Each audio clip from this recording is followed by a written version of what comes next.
Let's start. Are you ready, Dr. Sinclair? I'm fine, yeah. Yeah, so if you are okay. You want to share my screen? Yeah. If you do the introduction, then I'll share the screen. Yeah, I introduce you and a little bit, and I do some explanations, and after that you can start, right? Okay. Okay, so good evening to all of you. My name is Victor Lopez. I am the director of the Chair of Sport and Physical Education and Center of Olympic Studies at the University of Girona. Welcome to this webinar titled Sport, a Reflection of Society.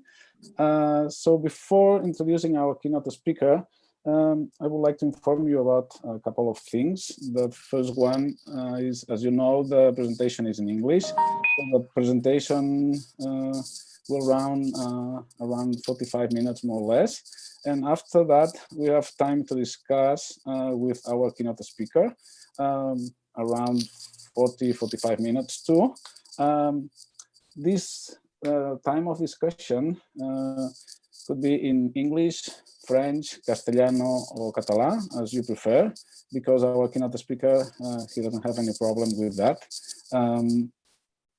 So, and the second point is we are recording the presentation, and you can follow also the presentation in YouTube channel of the Chair of Sport and Physical Education. So, having said that, let me introduce our keynote speaker, Dr. Hereaen Sinclair. For me, it's absolutely a pleasure to introduce you. It's my pleasure to introduce Dr. Sinclair. He's a teacher in EUCES, with a center associated to University of Girona. He's a teacher basically in history of sport and sociology of sport, and he's expert in these fields. So he obtained his degree in modern European history in the University of Warwick, his master in popular culture in the Open University, and his PhD in cultural studies in the University of Girona. Because we met for a long time, so thanks, Graham. It's my absolute pleasure to share this time with you. I'm so happy that you accept our invitation, and I'm so sure that we enjoy your presentation. So now it's your time, so you can start whenever you want. Thanks. Okay, thank you very much. Well, I'll share my screen in a moment, but first of all, I want to say thank you to my colleagues at the Center for Olympic Studies. So thank you, Marti, Pera, and thank you, of course, to Victor as well for organizing this event this evening. As Victor says, we've known each other for a long time. It's very nice. It's very nice for us to be seeing each other in this environment as well. So I'd like to say thank you, especially to the three of you, and obviously thank you to everybody who's chosen to participate this evening. As Victor said, I'll be doing the presentation in English. If at any moment, because of nerves or whatever reason, I start going too quickly, or if I start becoming too Scottish, I apologize in advance, and please tell me, and we'll try and rectify that situation as quickly as possible. When I was asked to do this presentation, the word which was used was webinar. And webinar is a sufficiently new word for me not to understand what it means, which is perfect. I'm convinced that what I don't want to do this evening is to give a lecture. And what I hope that happens this evening is that we can develop some kind of conversation and perhaps some kind of debate related to sport and society.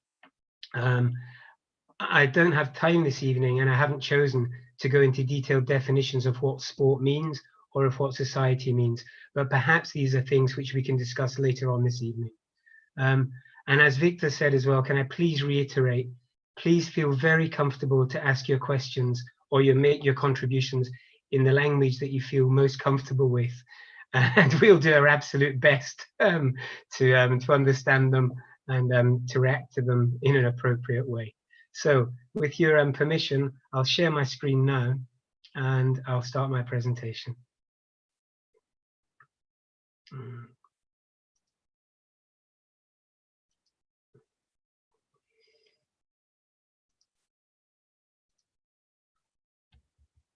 sorry, wrong place. Right, okay. So as I said, thank you once again for inviting me to make this presentation. When I was first invited to make this presentation, my first idea was in fact to have a discussion about whether or not politics and sport should mix. And I thought to myself, that's probably a very boring subject, and it's also probably a very old-fashioned subject, and a debate which has in fact been put to bed, and that we all know that politics and sport have always mixed, do mix in the current climate, and will probably always mix. But just to be on the safe side, I decided to have a quick check on Google, as we all do, and I discovered these headlines. I'll give you a moment to have a look at them.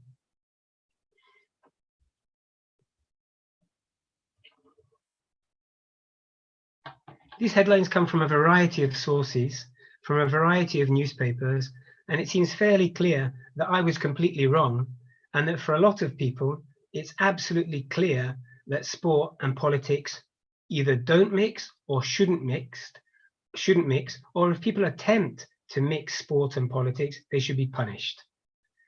The person who caught my eye most of all was Donald Trump. And I was surprised that Donald Trump, of all people, should be saying that sport and politics shouldn't mix. And I was discussing this yesterday evening with my nephew, David, and David said, of course, Donald Trump is the perfect example of somebody who lives a life where sport and politics don't mix. He should be in the White House, but in fact, he's playing golf. So maybe he's actually a living example of the fact that these two things don't mix. But I'm older than my nephew David, and I remember this, which I'll let you see, which was a wrestling match. When Donald Trump participated in the wrestling match, which became known as the Battle of the Billionaires, in which not only did he wrestle with another billionaire, who you can see in the picture, but after throwing him into the floor, he tied his opponent to a chair and shaved his hair off, claiming victory and opening the way for his future job as President of the United States. So if I'm honest with you, one motivational reason for me doing this presentation, apart from being very happy working with my colleagues, as I said at the start, is to somehow prove that Donald Trump is not only a hypocrite, but that he's wrong. So I want to tell you about my first and my earliest memory of it being clear that politics and sport do or did mix. When I was a kid, I was brought up in Glasgow, and politics and sport were very, very clearly mixed. The rivalry between Celtic and Rangers, in my opinion, is an awful rivalry, which sometimes spills over into sectarian violence. But it could never be said that the rivalry between Celtic and Rangers, the two football teams from Glasgow, had provoked a war. But I remember when I was a kid, when I was about 5 years old, my father telling me about a football match which had in fact provoked a war, and a serious war, in which between 2,000 and 3,000 people died between El Salvador and Honduras. This match, or these matches, were qualifiers for the 1970 World Cup in Mexico. It was a two-match qualifier. The first match took place in Honduras, and Honduras beats El Salvador 1-0. The second match, the return match, in El Salvador, and El Salvador beat Honduras 3-0. What did this mean? This meant that we had to go to a deciding match, and the deciding match took place in Mexico City. El Salvador won the match 3-2, and within 2 weeks, the countries were at war. Now, there are two ways we can analyze this match. One way, we can talk about the tactics, we can talk about the goals that were scored, we can talk about the ferocious rivalry that existed between the two sets of fans. But one of the main points I want to make tonight is that I think that we can reach a different understanding of sport, not a better understanding necessarily, but a different understanding of sport and a deeper understanding of sport if we pay very close attention to the context in which sports events take place.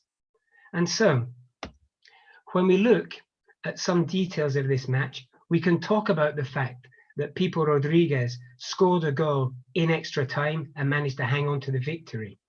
We can talk about these rivalries that existed between the two countries, both in terms of sports and in terms of politics. But in fact, it's impossible to understand these rivalries if we don't understand that both countries had been in conflict in one way or another for years, specifically over border problems, and these border problems still haven't been resolved, land border problems, and particular maritime border problems in the Gulf of Fonseca.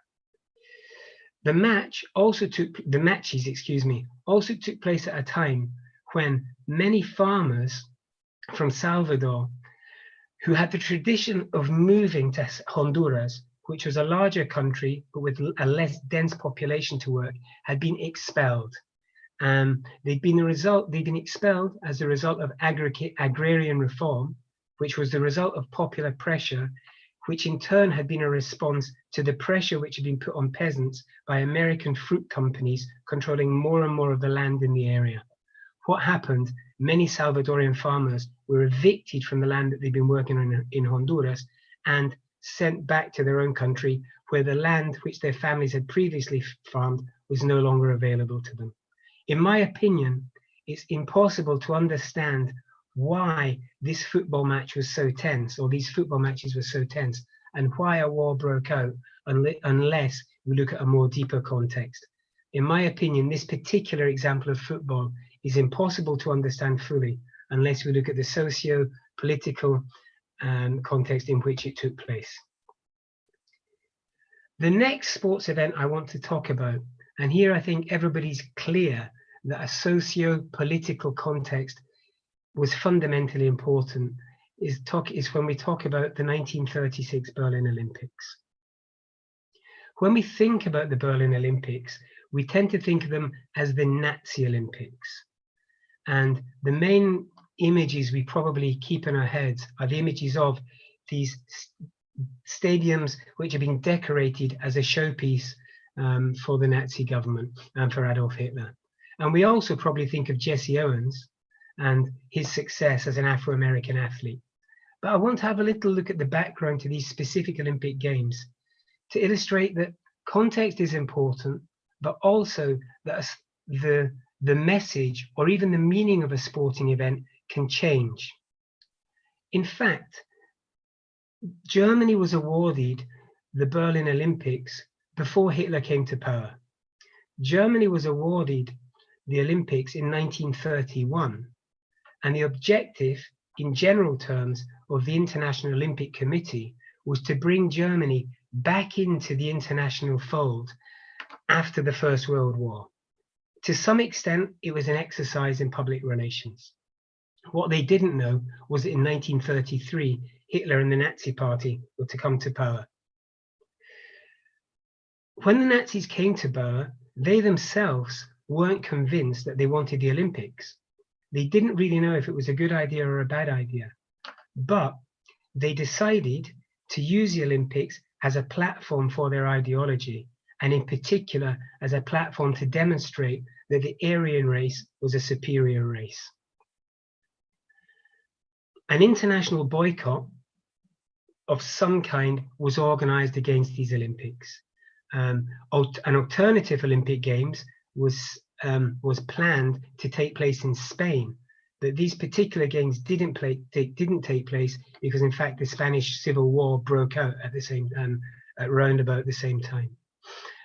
Because of the protest movements in the United States, the American Olympic Committee decided to send a delegate to Berlin to see if it was true, to see if the descriptions they'd heard about the levels of repression of trade unionists, of Jews, of homosexuals, of all kinds of political dissidents were true or not. And so the American Olympic Committee sent a delegation to Berlin in 1934, to Germany in 1934. And in fact, this delegation decided that in fact the Americans should participate in the Games, that the description of Nazi Germany had been exaggerated. I'd like to point out here that the leader of the American delegation was somebody called Avery Brundage, who you can see in this photograph. with a close German friend who was called Karl Ritter, who was not only a member of the International Olympic Committee, but was also a leading member of the Nazi Party. And average Brundage's position was, he said, we shouldn't get involved in politics, but that in fact there was a Jewish communist conspiracy intent on keeping America, North America, he meant the United States, out of the Olympic Games. So the United States participated. Something else which you remember from the Berlin Olympics is Jesse Owens, of course. I can't remember the figures exactly, but I think Jesse Owens won 4 gold medals. I think he broke 4 world records, and I think he broke or equaled 9 Olympic records. Amazing. And of course, Jesse Owens has gone down in history as a hero and somebody who represented a challenge to the ideals of the Nazi regime. And I completely agree with those sentiments.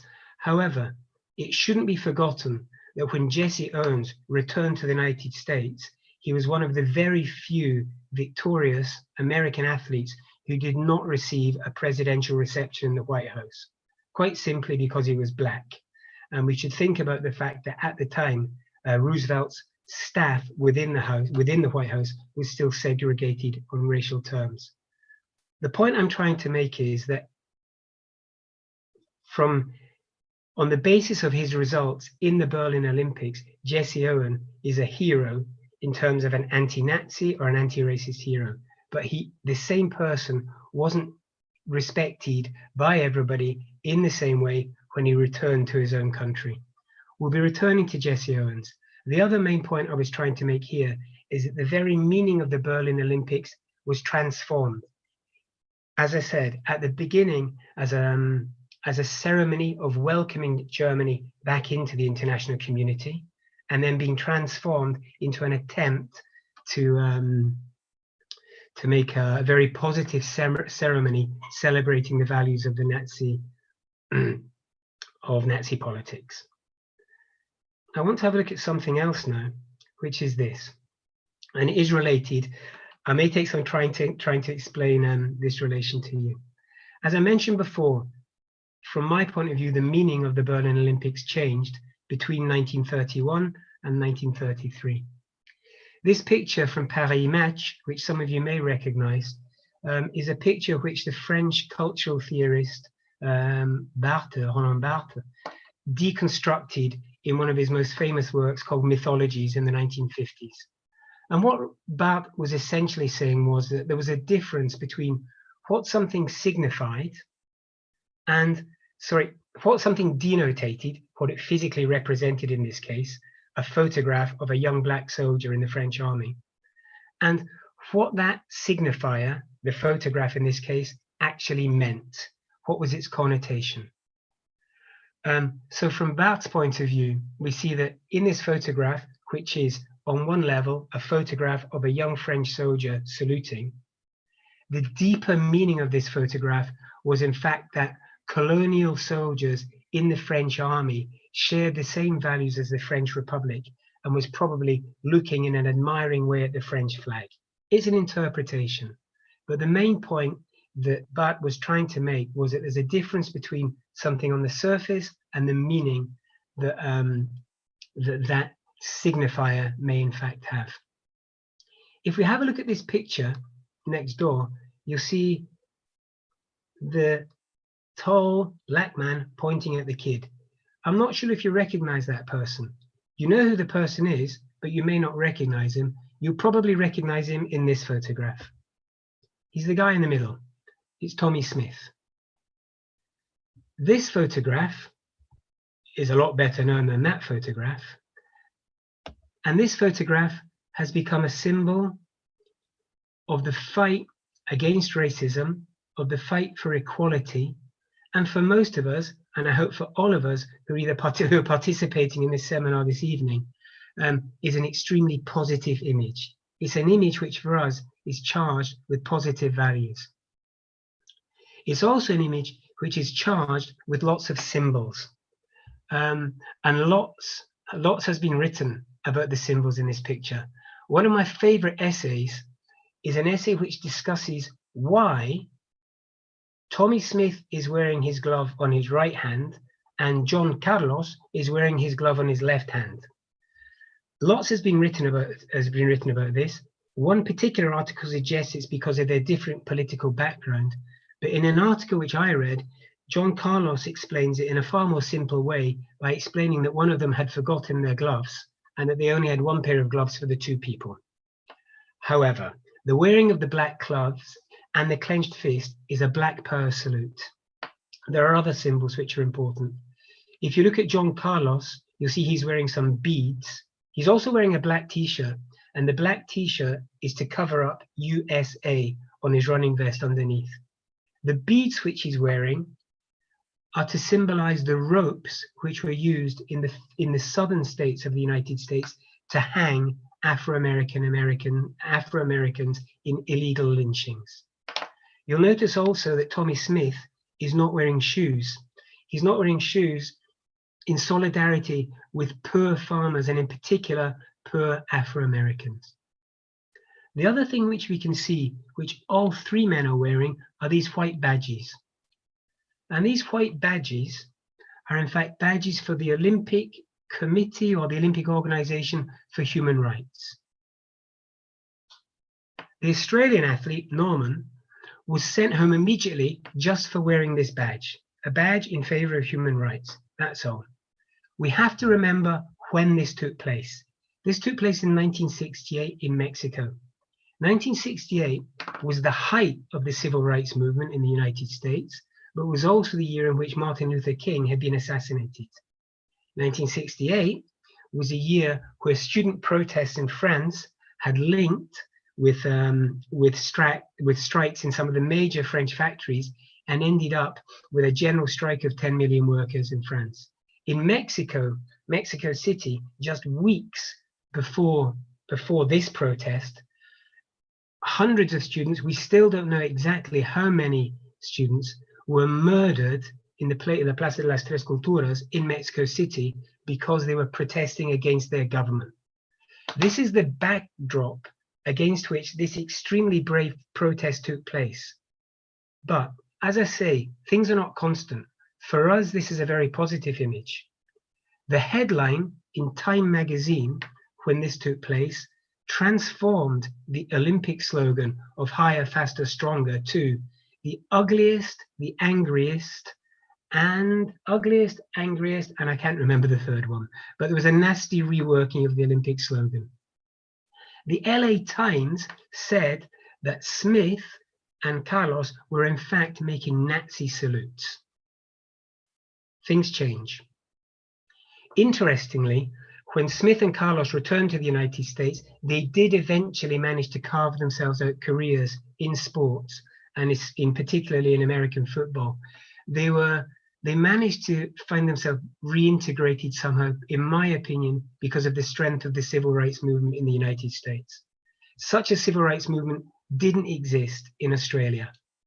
And Peter Norman, when he went back to Australia, had a time which meant he should have qualified for the 200 meters in 1972, but wasn't selected.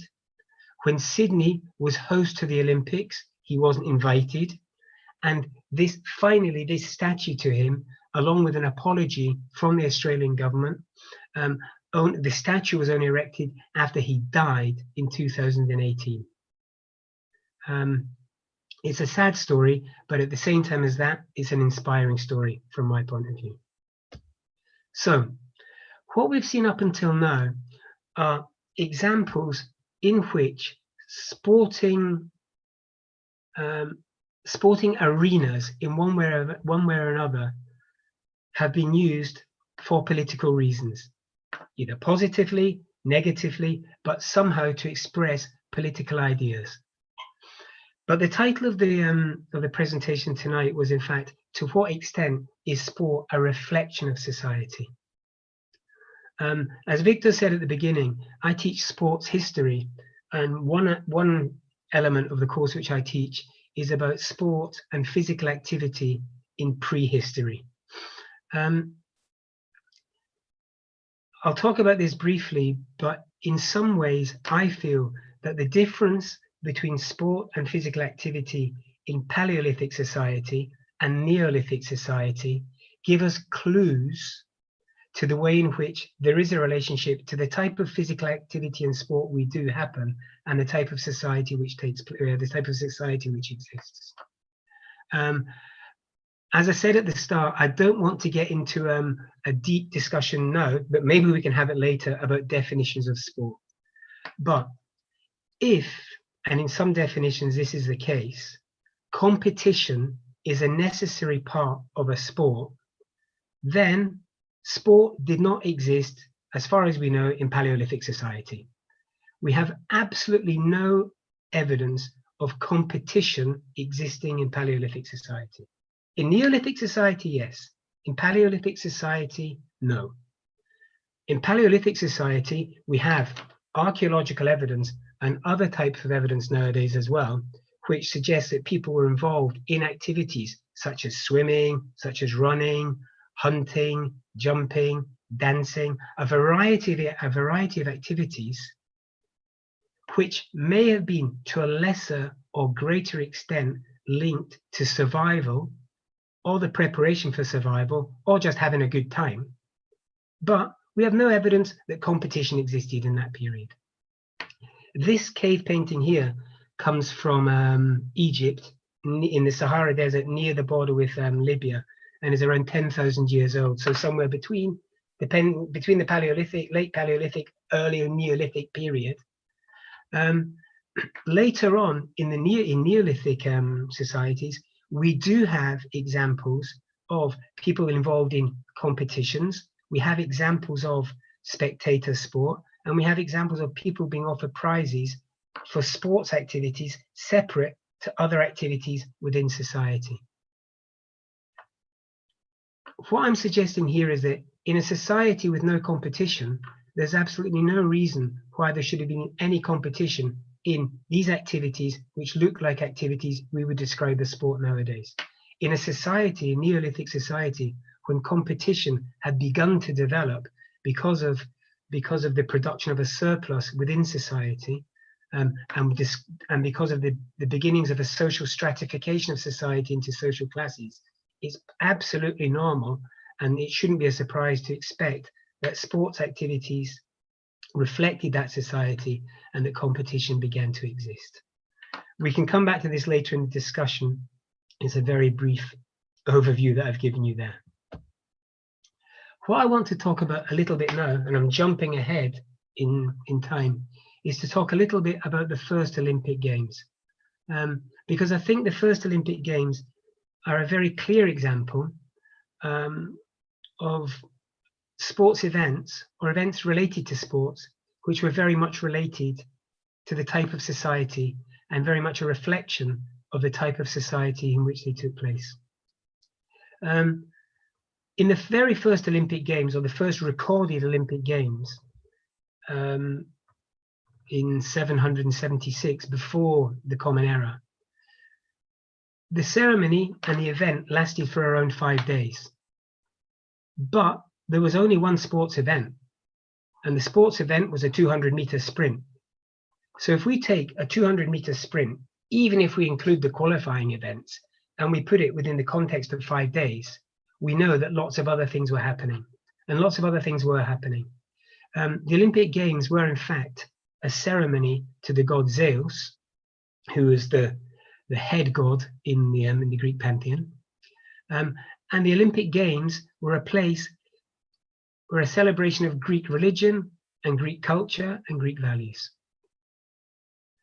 The participants in the sports, even in later stages, were representatives of the different city-states which made up the Greek Empire. And so each city-state would choose their representative, one representative, to compete in the one event. And the qualifications, well, they depended to some extent on how good that athlete was, but also the only people who could participate were, first of all, men, only free-born men, only men who'd completed their military service. Those were the people who could participate. Women couldn't participate slaves couldn't participate, foreigners couldn't participate. And interestingly, if we look at the Athenian model of democracy, which has been argued and could be argued was the most advanced democracy which existed in the world at the time, the criteria for participating in that democracy were more or less identical to the criteria used in order to say if somebody could participate in the games. The Athenian democracy, which is probably the most advanced democracy compared to all of the other Greek city-states, was a democracy for rich men with two Athenian parents who were freeborn and who had probably completed their military service. Women were excluded, slaves couldn't participate, foreigners couldn't participate. This isn't a criticism, this is a description of what the situation was at that particular time. Something else which is very important is that for the Greeks, sport was not a separate activity. When you went to school in ancient Greece, which once again was the domain of these men, you studied sport, you studied philosophy, you studied politics, you studied history, you studied rhetoric. All of these different things had a similar value. The idea of physical activity being a lesser activity or a separate activity from intellectual activity and intellectual endeavor was completely unknown to the ancient Greeks. This is something which, in my opinion, was invented later and something which I'll be talking about a little bit later on. So, the Olympic Games, a festival of Greek culture, of Greek ideas, of Greek ideology. And a lot has been written about this. Something which I've spoken to some of my colleagues about, which I often criticize, is that when we pick up many books which are called the history of sport, more than 50% of those books concerns the Olympic Games. There's a lot less happening. There's a lot more happening out there, but unfortunately, those things don't necessarily get studied because of the importance that we've been given to the importance that has been given to those Olympic Games over the years.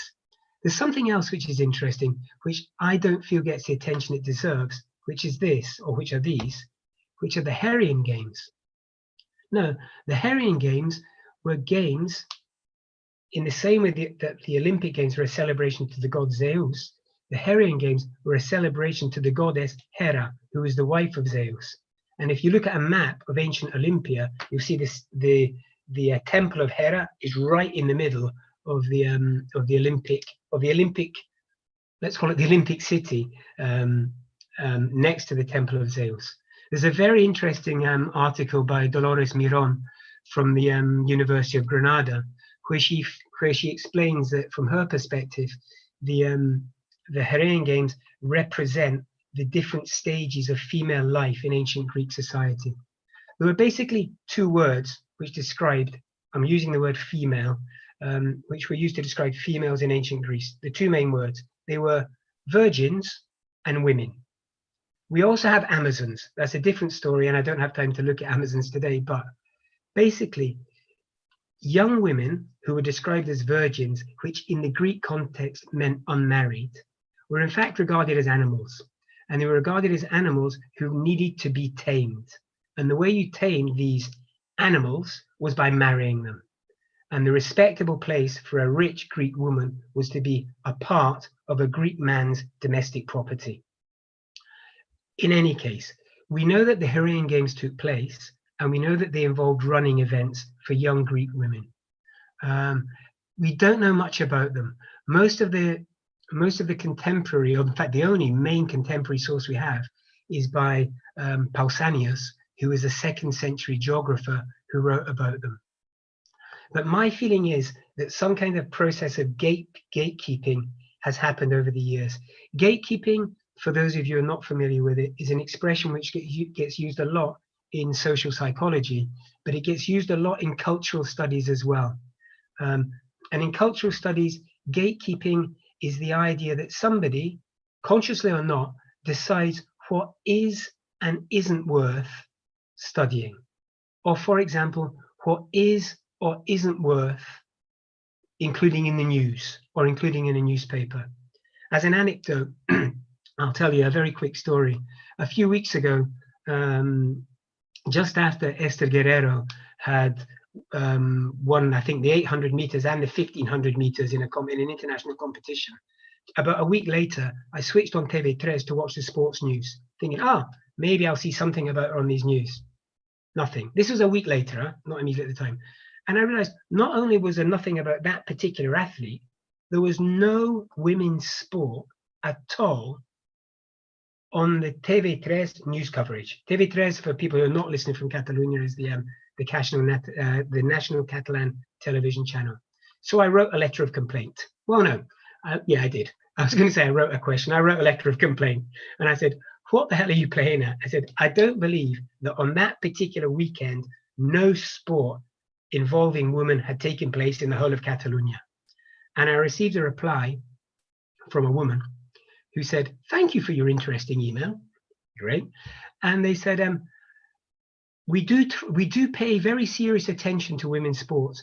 Unfortunately, there were some more important events taking place that weekend, such as the Formula One race in I can't remember where, and I can't remember what the other one was.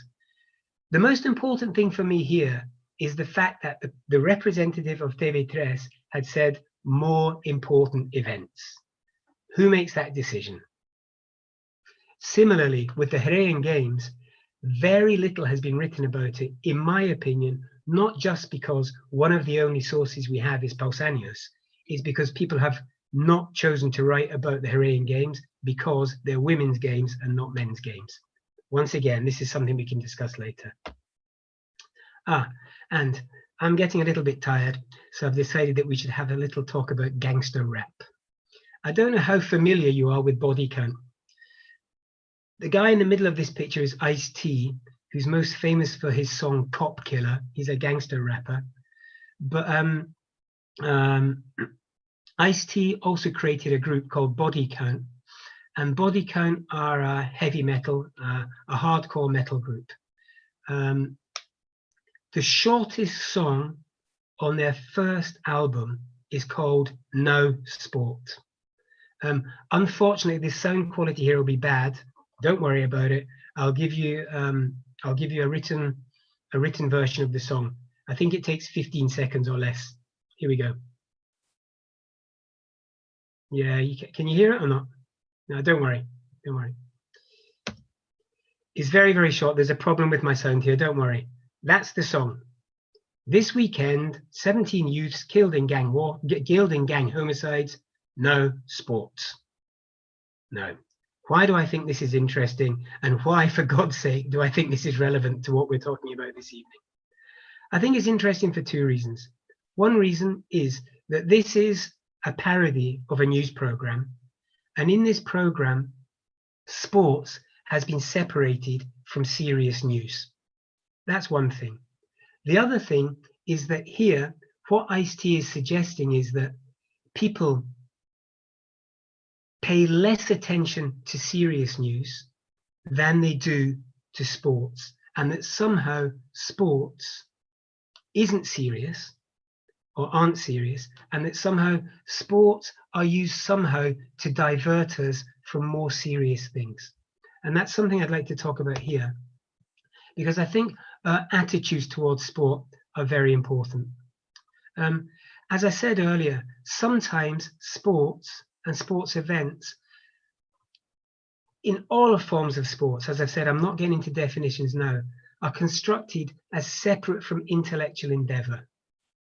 That hasn't always been historically the case, and isn't always historically the case now. But as I said earlier, from the point of view of the ancient Greeks, this was an impossibility. This is something, we could argue, something which was developed from a Cartesian point of view, with the idea of the mind and body being separate and some kind of duality existing between the mind and the body. That's something we can talk about later. My feeling is that sport can be taken seriously if we take it as a serious subject and we study it using serious tools. What does that mean? That means that if we go back to the football war that I mentioned at the start, yeah, we can talk about how many goals were scored, We can talk about how many penalties there were. Fine if you want to talk about the football match in that way. But to reach a deeper understanding, we have to take other tools to that sport, to that what is in fact a socio-cultural event. And it's my position that sporting events and sport in general have a kind of relative autonomy, to borrow an expression, a relative autonomy within society. Sport does reflect society, but rather it's not a direct reflection. It's probably more of a refraction.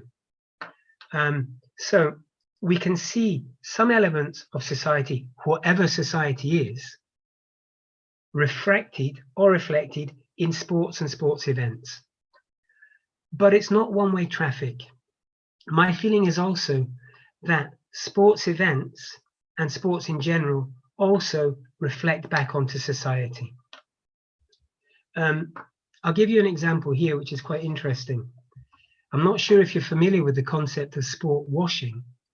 Sport washing is the idea, in a way, it's what the Nazis tried to do in 1936. Sport washing nowadays is the idea that you try to organize high prestige events like a World Cup or a boxing tournament or a golf tournament in your country, generally speaking, a country which has image problems. And by having an international sports competition, you normalize that country. It could be argued that the same thing happens with the Eurovision Song Contest, but let's not talk about that tonight. In this photograph, you can see the Crown Prince Mohammed bin Salman of Saudi Arabia posing with the British boxer Anthony Joshua. At the moment, Saudi Arabia are trying to attract huge sports names in order to give a positive image of Saudi Arabia as a normal country. I don't know what a normal country is. I come from Scotland. But in any case, they're trying to polish the image of their country. Interestingly enough, you can see Tiger Woods on the right, who in fact refused to take part in those competitions, in the golf competitions organized. Rory McIlroy as well, the Irish golfer, also refused to take part in certain competitions which have been organized here. So once again, it's not one-way traffic. We have this attempt at sports washing. We have this attempt to normalize a country in a way through sports activities. But in fact, sportsmen and women's athletes have the power to react against it. And my feeling is, and I may be wrong, that more of you have heard about Tiger Woods refusing to play in Saudi Arabia than you have about Anthony Joshua's boxing match in the country. I hope that's true. Finally, well, not finally, we're getting towards the end. I've been trying to suggest that sports events in themselves mean very little, and that in fact they have a flexible meaning. So we saw, in terms of the Berlin Olympics, we saw the Berlin Olympics at the start being the idea of welcoming Germany back into the international community, but then being used as a celebration of Nazism. I've included this nice picture of the lake in Banyoles here because I was particularly impressed at the last series of meetings I attended in Banyoles, when the ex-mayor of Banyoles, Joan Solana, gave a very, very nice presentation. And one of the things that he spoke about in terms of ecology was the fact that the Olympic presence in Banyoles in 1992 had in fact had a very positive impact in terms of the ecology, and in particular the ecology surrounding the lake in Banyoles. The reason I'm saying this is that sometimes in a kind of knee-jerk reaction, people are very critical about the impact of sports events, and especially big sports events. I used to live in Rio de Janeiro, and I went back to Rio de Janeiro after the World Cup and the Olympics, and my sensation was, yes, that it had been a disaster. The state of Rio de Janeiro had gone bankrupt. All of my friends who were either teachers or civil servants in any way whatsoever hadn't been paid for months. And my friend Bira, who's a taxi driver, took me for a tour of all the empty hotels which existed in one part of Rio de Janeiro. So there were tens of empty hotels, but the number of homeless people had increased because they'd been evicted from the favelas in which they'd lived. And of course, they weren't allowed to live in those hotels. That, in my opinion, is a very negative footprint. However, the example we have from Banyolas is a very positive footprint. The reason I mention such extreme opposites is because I think it's not the event in itself or the sport in itself which is important. It's how that sport is managed. And similarly with images, I think just as we looked at Mexico in 1968, for us the image of Tommy Smith and John Carlos doing the Black Pearl salute is now a very positive image. At the time, it was a shocking image. For some people, it was positive, but as I say, the Los Angeles Times accused them of being Nazis or making a Nazi salute, excuse me. This is a recent image, which I find very impressive. I'm not sure if you're familiar with it. This is from a women's football team in A Coruña, I think. And the women are standing because a homage to Diego Maradona had been organized. One of the players, called Paula de la Pena, I think, or de la Pena, chose not to participate. Well, she did more than not participate. She didn't want to participate in a homage to Maradona because she didn't feel it was appropriate, given the fact, from her point of view, that Maradona was an abuser, and to use her words, a paedophile and a rapist. So what did she do? She did in fact participate, but she chose to turn around and sit down during the homage to Maradona.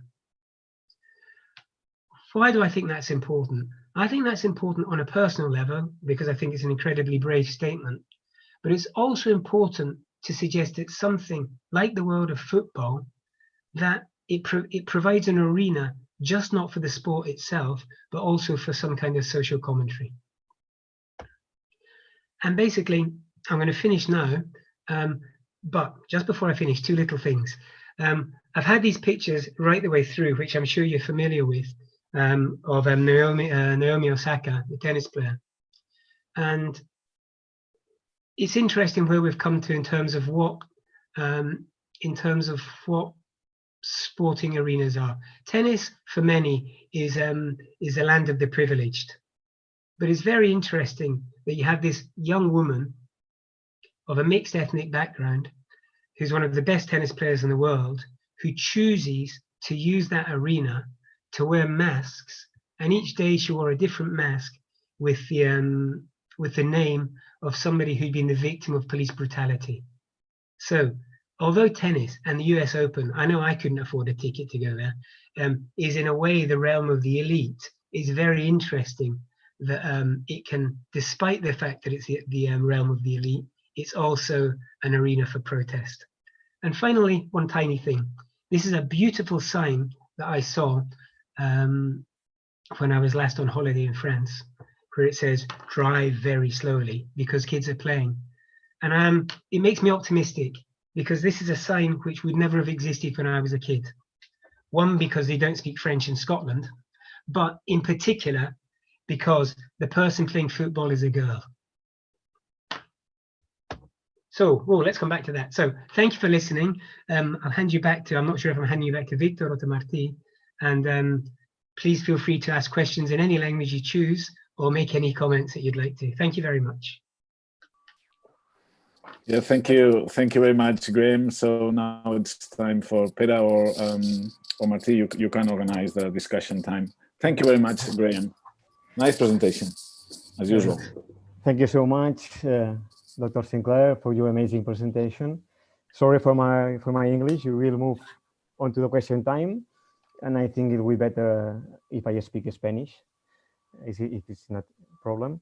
Es el momento de hacer las preguntas. Si alguien tiene alguna pregunta, alguna cuestión que le quieran dirigir al doctor Sinclair.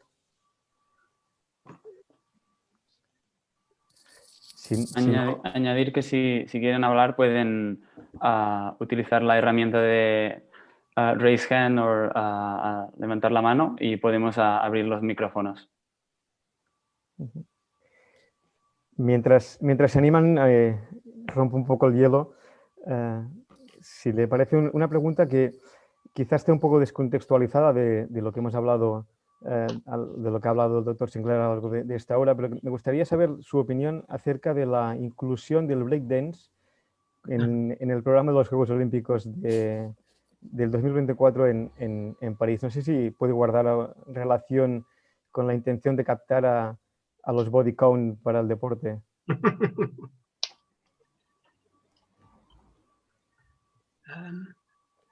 I'd be very interested to know if there are people who know far more about the subject than I do, in particular about breakdance. I'll make a note of it. I can come back to it if you want, Pedro, but if anybody else would like to intervene, please do. I certainly don't want the situation to be where it becomes purely a question and answer session with me, you know. I'm absolutely not the font of all knowledge here, and it'd be nice if people could get involved in some kind of discussion. My personal point of view of breakdance is, you know, if you can have people sitting on top of horses in the Olympics, why not breakdance?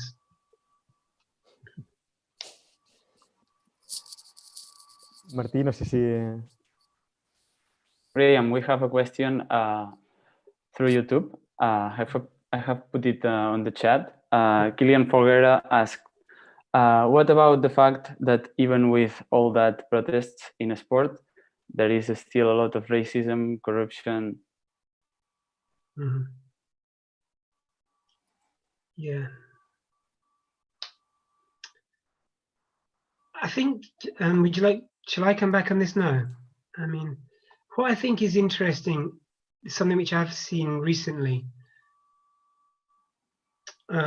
is that I think that rather than the organizers of events, but at the same time as that, if we look at the organizers of big sports events, things are changing.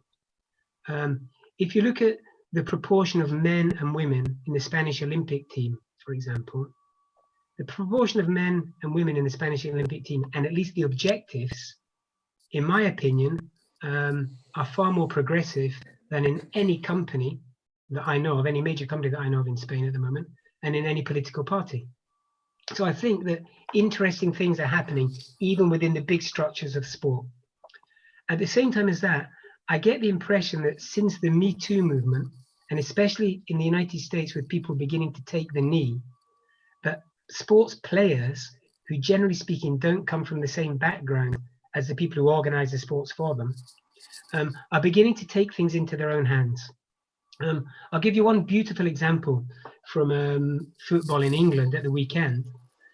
There's a tradition in the Premiership, a new tradition in the Premiership, that before each game, the players take the knee as a protest against racism. This weekend, there was a football match at Millwall, which has a history of racism amongst its supporters, and the club has done a great job in trying to eradicate that racism from its stands.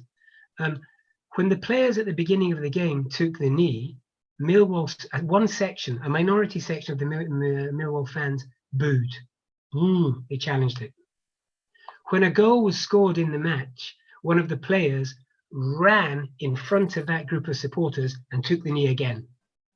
That's impressive in my opinion. So I agree with the question that, yeah, lots of protests are happening. I agree that there is corruption, there is racism, but from my personal point of view, the more that the participants in these sports at all levels take control of that aspect of the game, the more likelihood we have of eradicating things like racism and corruption.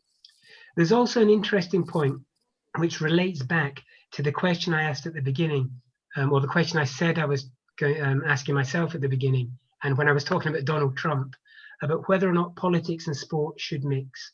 I saw a very nice interview from the Johan Cruyff Foundation, I think, and I can't remember the name of the person who's speaking, but he says we must emphasize that sport is part of society and that sport and politics do mix.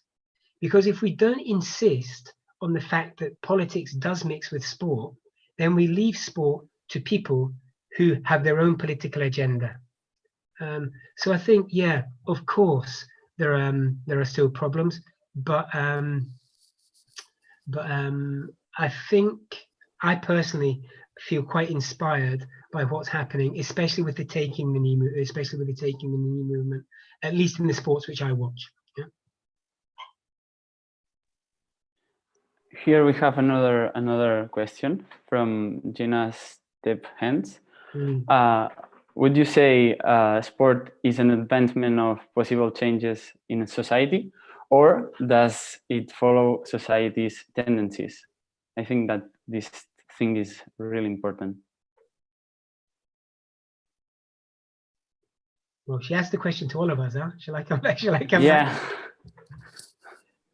I think from my point of view, and from the point of view of the type of background in social sciences where I come from, the best way for me to understand this is through the concept of relative autonomy.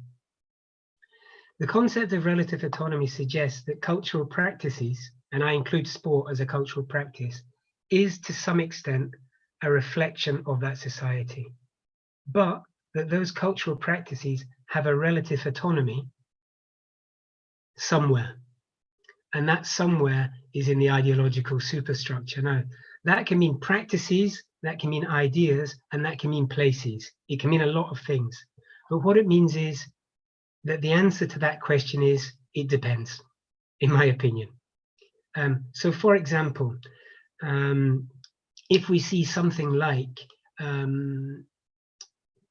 Naomi Osaka with her face masks, that for me suggests that sport is capable of somehow advancing changes in society, but only if we accept the idea that sport and politics necessarily do mix.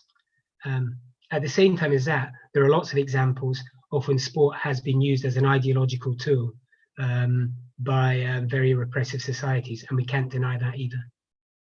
So it's not a conclusive answer, because I don't think good answers are I don't think good answers to this type of questions are simple answers, but I think it really depends. But what I think is that sport, like any other socio-cultural practice, it depends how we approach it and what we do with it. I have another question related in the educational field.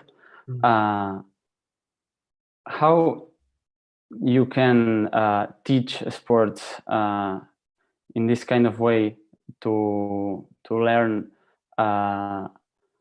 para entender que el deporte es más que jugar, que ganar. ¿Cómo debes enfocar eso desde el mundo de la educación? Porque, claro, vemos eso. A mí me ha gustado mucho lo que has dicho de que quién decide qué es lo que es importante. Y creo que aquí tenemos un problema porque nos hemos focalizado demasiado en ser mejores, en ganar, y eso es lo que sale en las noticias, es lo que sale en los medios. Y mi pregunta es, ¿cómo se podría enfocar, cómo se podría preparar eso desde la educación para que los estudiantes fueran más críticos? What I know, Marty, is that I know we have Victor. We have Victor here. I'm sure is far more capable than me of answering that question. And there are 2 or 3 other colleagues who are floating somewhere in cyberspace, who I'm sure will get something far more interesting than I've got to say about it. But it's a very important question, I think.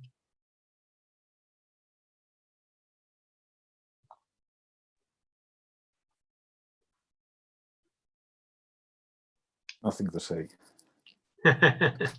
For the moment. No, it's a really big question, so it's really difficult. So the first main topic is why competition is a bad issue. That's the main question. Or is not competition itself, or is maybe which is the importance that we put over the competition. And so it depends of the levels that we want to discuss about the sport, and which is the educational potential that the sport has. Probably a sport is not educational itself. Sport is a sport, and we can decide if this tool we can use as an educational device or not. So it's a big question, and it's not easy to discuss in a short period of time. And Graham, just so when you explained the anecdote about the news on TV3, etc., and you sent, okay, so I think we discussed about that a long time ago, but I'm not sure. So my point of view is maybe the problem in this particular case is not related to the women or men, because now you can watch on news on TV3 a lot of news related to women's soccer. Yeah. Basically, my point of view is maybe it's not related to women or men. It's related to power or no power, and economical power or no power. So just because TV3 has some type of commercial relation with Football Club Barcelona, so but TV3 can't pay the tax of men team, so they decided to put attention on women team. It's not maybe it's not related to men or women. It's related to football or not football, to Formula One or not Formula One. Maybe this is a new window to discuss. Yeah, it's an interesting window for discussion. I mean, I remember when the debate in tennis was happening, as always, about whether or not women and men should be paid the same in the Grand Slams. I can't remember the male player who said, yeah, but we play 5 sets, we play 5 sets rather than 3 sets. And he said, and therefore we generate more money than you do. This guy was like number 30 in the world. And Sharapova replied, who do you honestly think generates more money, me or you? So basically, I think economics move things, yeah? At the same time as that, I think there's a tendency that probably needs to be changed in terms of who has access to what sports at what levels and where priorities lie. Yeah. As you say, it's a huge subject, and maybe next time. I know that. Graham, we have another question here from Raquel. She said the Olympics values are interpreted according to the historical moment, or is it maintained its essence? With what objective? I'm not sure. And the Olympic values? Sorry. Are the Olympic values maintained in time, or they are interpreted according to the historical moment? If we talk about values, I think it's virtually impossible to understand what a value was if we're talking about something 1,000 years ago. I think it's very, very difficult to understand it. And I personally imagine, but maybe I don't know, is that the values of the Olympics, even if we use the same language, can't possibly have the same meaning in different historical periods. That's the only way I can answer that question. For example, I teach one part of my course about the ancient Olympics, and people talk about the fact that amateurism was a great thing in the Olympics. Now, do we think amateurism is a positive thing or a negative thing? I could argue that in the early modern Olympics, amateurism was a way of excluding the working class. So I think it's a very, very subjective thing, but as a general feeling, I just think it's impossible that the values attached to the ancient Olympics are similar to the values we attach to modern Olympics, quite simply because the ancient Olympics were part of a religious ceremony dedicated to the Greek gods, and that isn't the case nowadays. However, in terms of higher, faster, stronger, maybe.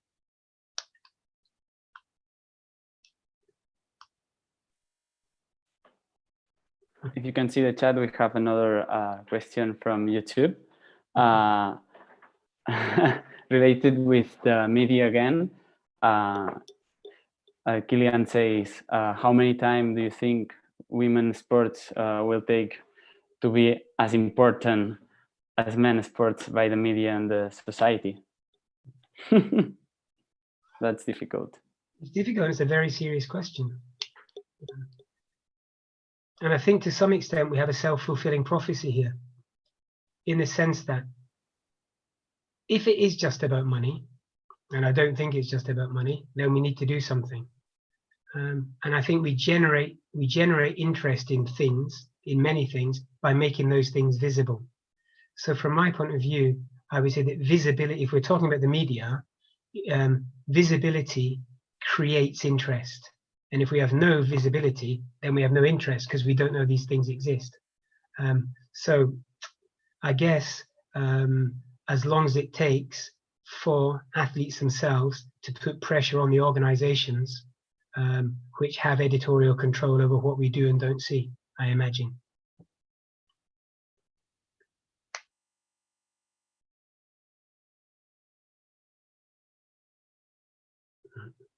We have another question from YouTube, from Adriana. There's a lot of discrimination between men and women in popular competitions, such as running. For instance, women gain lower prizes, amount of money, than men. More than a question, is a reflection. It's, this topic is really interesting nowadays. Oh, it's really interesting. Not just nowadays. Yeah. It's of interest, I would say. It's of great interest, yeah, and it's an absolutely, you know, it's a fundamentally important reflection. You know? And maybe looking, for example, at the images you put in your presentation, maybe it's, in, for example, 50 years in the future, we will see these kind of questions with no sense. I hope that. As I mean, if it's impossible to separate sport from society in general, because I think it's impossible to separate anything from society in general, because very, very complex relationships exist between socio-cultural practices and the society in which they take place. I think we're living in very interesting times, in the sense that since the Me Too campaign, and since taking a knee has become popular in sports events in particular, protest in one way or another seems to be back on the agenda, and protest in one way or another seems to be working. So from my point of view, at the moment, the idea that sport and politics shouldn't mix, as we saw in the newspaper headlines at the start, that's a difficult argument. It's an increasingly difficult argument to win at the moment. And that, I think, is a very positive thing. Because it's only by embracing that mixture that we can, in my opinion, make progress in terms of equality in sports.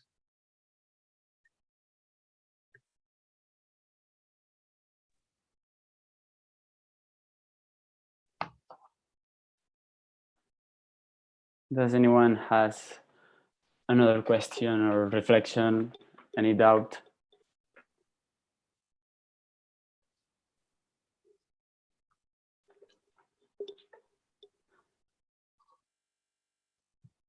A mí me gustaría recuperar lo que has dicho, la idea del significado del deporte, que por sí mismo no es nada. Y realmente estoy de acuerdo con esa afirmación, que si le quitamos todo el contexto, pierde su interés, su significado. Well, I mean, this feels a little bit like a concluding remark I'm going to make, but it's not a concluding remark, I hope. Victor said something interesting earlier. He said that, you know, sport's sport. And to some extent it is. And there's absolutely nothing wrong with enjoying sport because you enjoy sport. That's fine. That's fine, you know. There was, when I was younger, a very nasty tradition, in my opinion, in the social sciences, which was either very critical of anything which wasn't politics, or tried to read politics into everything. So if you were running 100 meters, you're actually symbolically fighting against the system, which just may not be the case, you know? It just may not be the case. And it's extremely patronizing for us as social scientists to say, no, he didn't just score a goal, he was actually fighting against capitalism, I think. However, what I think is very important is to follow what you're saying, Marty, is that what sport is, if we look at it, sport as sport, it's a bit like cutting open a human body. We can cut open a human brain and we can analyze that brain. But by doing so, we'll never find an idea. Or from a religious perspective, we can cut open a human body, but we'll never find a soul. With sport, we can analyze the number of goals which are scored, how many passes were made, etc., etc., etc. And that's fine. That's completely valid and it's interesting. My position is that we can add another dimension if we start looking at it in terms of what its social meaning actually is. It's adding a dimension. It's adding a dimension more than anything else. Which is why I said at the start, it means we reach a different meaning, and from my point of view, we reach a deeper meaning. Because as I say, my perspective, we'll be looking at sport as a socio-cultural practice.